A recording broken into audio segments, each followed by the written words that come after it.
আগামী 2026 সালের বিধানসভা নির্বাচনের আগে পশ্চিমবঙ্গে এক বড় পরিবর্তন আসতে চলেছে।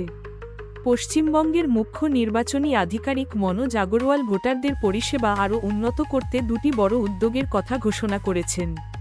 প্রথমত, এপা কালেক্টার্স ফটো আইডেন্টিটি কার্ড বিতরণের প্রক্রিয়া আরও দ্রুত এবং স্বচ্ছ হবে।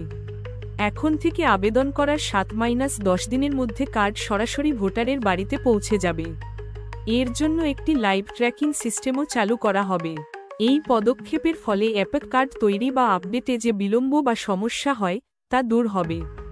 দ্বিতীয় বড় পরিকল্পনাটি হল রাজ্যের 94,000 পোলিং বুথকে প্রযুক্তিগতভাবে আধুনিক করে তোলা।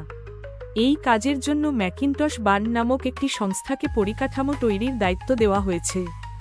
এর মাধ্যমে নির্বাচনের সময় পোলিং বুথে দেখা দেওয়া প্রযুক্তিগত সমস্যা, যেমন সিসিটিভি কাজ না করা বা শৌচাগারের অভাব, এসব দূর করা যাবে।